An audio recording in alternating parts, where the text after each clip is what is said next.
Hi friends, നമുക്കത് വായിച്ച് നോക്കാം. പുതിയ വീഞ്ഞും പുതിയ തോൽക്കുടവും എന്താണ് നമുക്ക് നോക്കിയാലോ. അതുപോലെ പഴയ തോൽക്കുടം യഹൂദമതത്തിലെ ഫരിസേയരെയും നിയമജ്ഞരെയും സൂചിപ്പിക്കുന്നു. പുതിയതാരെയായിരിക്കും നമുക്ക് നോക്കാം.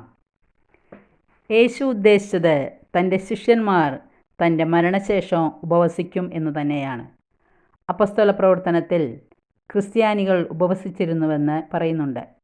അവർ കർത്താവിനെ ശുശ്രൂഷ ചെയ്തും ഉപവസിച്ചും കഴിയവേ പരിശുദ്ധാത്മാവ് അവർക്ക് സുവിശേഷ ജോലികളെക്കുറിച്ച് വെളിപ്പെടുത്തലുകൾ നൽകി. പുതിയ വീഞ്ഞ് പുതിയ തോൽക്കുടത്തിലാണ് ഒഴിച്ചു വയ്ക്കേണ്ടതെന്നാണ് യേശു തൻ്റെ ശിഷ്യന്മാർ ഉപവസിക്കാത്തതിന് കാരണമായി പറഞ്ഞത്. പുതിയ വീഞ്ഞ് പുതിയ തോൽക്കുടത്തിൽ ഒഴിക്കാൻ കാരണമുണ്ട്. പുതിയ തോൽക്കുടത്തിന് വികസിക്കാൻ കഴിവുണ്ട്.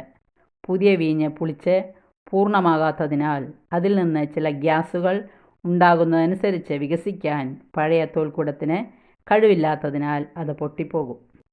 ഈ ഉപമയിലൂടെ യേശു പറയാൻ ആഗ്രഹിച്ചത്, ഞാൻ ഉദ്ദേശിക്കുന്ന ഉപവാസം ഇപ്പോൾ ഫരിസേയർ നടത്തുന്ന പോലുള്ള ഉപവാസമല്ല. പഴയ തോൽക്കുടം യഹൂദമതത്തിലെ ഫരിസേയരെയും നിയമജ്ഞരെയും സൂചിപ്പിക്കുന്നു.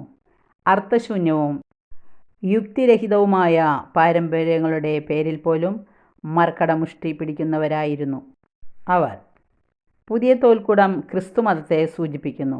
ക്രിസ്തുമതത്തിൽ സ്നേഹം, കരുണ തുടങ്ങിയ പുണ്യങ്ങളുമായി ബന്ധപ്പെടുത്തിയാണ് നിയമങ്ങളും പാരമ്പര്യങ്ങളും വ്യാഖ്യാനിക്കപ്പെടേണ്ടത് എന്ന് യേശു വ്യക്തമാക്കി.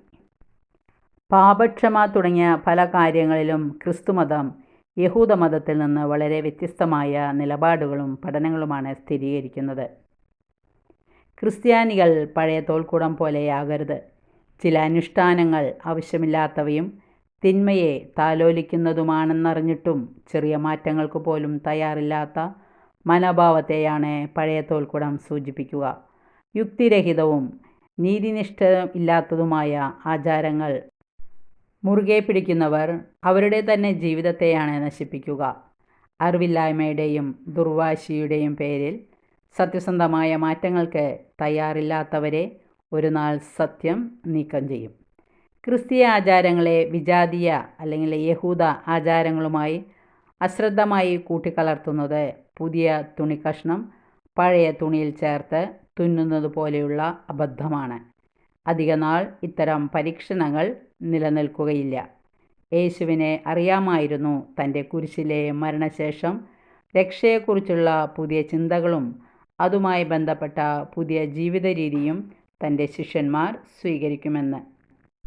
പുതിയ വീഞ്ഞും പുതിയ തോൽക്കുടവും എന്താണെന്ന് മനസ്സിലാക്കാമെന്ന് വിശ്വസിക്കുന്നു. എല്ലാവർക്കും ഇഷ്ടപ്പെട്ടെങ്കിൽ ലൈക്ക് ചെയ്യുക, സബ്സ്ക്രൈബ് ചെയ്യാത്തവർ സബ്സ്ക്രൈബ് ചെയ്യുക, ഇഷ്ടപ്പെട്ടെങ്കിൽ കമൻറ്റുകൾ ചെയ്യുക. Okay, thank you, by.